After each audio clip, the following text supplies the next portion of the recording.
ভাই কেমন আছেন? আশা করি সবাই ভালো আছেন। আজকে আবার একটা নতুন ভিডিও নিয়ে এলাম। দেখেন কে রোস্টারকে কিভাবে তারা পুলিশকে কি কারণে ধরে নিয়ে গেল। কে রোস্টার কিন্তু আহারে! বাবরি মসজিদ নিয়ে কথা বলছিল, কি তার কন? কারণে কিন্তু পুলিশে তাকে গ্রেফতার করেছে। কে রোস্টার কিন্তু বাবরি মসজিদ নিয়ে আমাদের কে রোস্টার আমাদের গোয়ালপাড়া জেলার কে রোস্টার, সে একজন ছোট কন্টেন্ট ক্রিয়েটর, তার কিন্তু এই কথা বলা উচিত হয় নাই।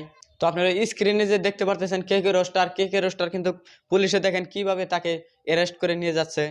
তো ভাই সে কিন্তু বেশি উপরে উঠছিল, বেশি উপরে গেলে কিন্তু তলমে অল্প নামায় লাগবো। সেখানে কিন্তু মসজিদটা ছিল, সেই মসজিদ কিন্তু আমাদের এই মুসলমানরা ছিল। সেই মসজিদটা কিন্তু মসজিদ হলো আল্লাহর ঘর, আল্লাহ যদি সেটা কবুল করতো তাহলে কিন্তু ওরা কোনোদিনও ভাঙতে পারতো না। আল্লাহ সেটা কবুল করে নাই, সেই জন্য তারা ভাঙতে পারছে। ভেঙে কিন্তু সেখানে রাম মন্দির বানানো হয়েছে। এই রোস্টার নিয়ে কিন্তু সোশ্যাল মিডিয়ায় কিন্তু পুরা ভাইরাল হয়ে পড়ছে।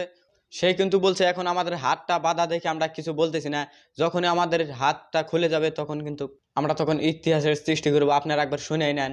ভারত সরকার বলেছে 22 তারিখ রাম মন্দির। শাহিদ ভাই এই কথাই বলছে, বাবরি মসজিদ ভেঙে রাম মন্দির বানানো হলো, আবার রাম মন্দির ভেঙে কিন্তু বাবরি মসজিদ বানানো হবে, সেই হুমকিতে কিন্তু তাকে পুলিশে অ্যারেস্ট করে নিয়ে যাচ্ছে। তো সবাই মিলে কিন্তু কে রোস্টারের নামে অভিযোগ করছিল, সেই কারণে কিন্তু তাকে আটক করা হয়েছে। এবার দেখেন কি বলছে সে। তো আপনারা কিন্তু দেখলেনি সে কি বললো। তো আপনারা দেখেন সে আরো কি বললো, আপনারা দেখেন। দুনিয়ার মধ্যে ইতিহাস সৃষ্টি হবে। আমাদের যত ভারতবাসী এবং অন্য দেশের মানুষ আছেন সবাই কিন্তু জানেন আজকে ভারতে যেটা রাম মন্দির আছে সেটা কিন্তু পূজা স্টার্ট করলো।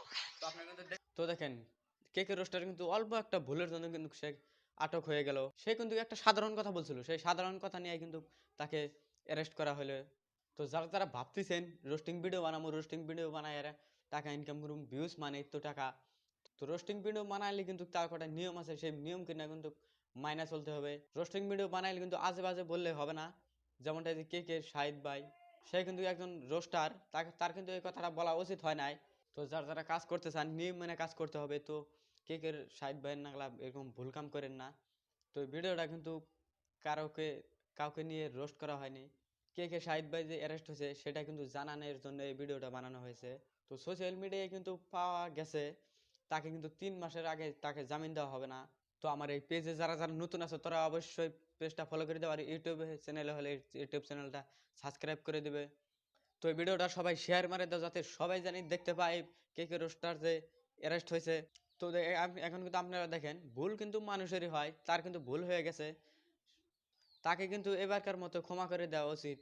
তো আজকের ভিডিওটা এই পর্যন্তই। সবাই ভালো থাকবেন, সুস্থ থাকবেন, কেউ খারাপ মন্তব্য নেবেন না। তো দেখা হচ্ছে নেক্সট ভিডিওতে।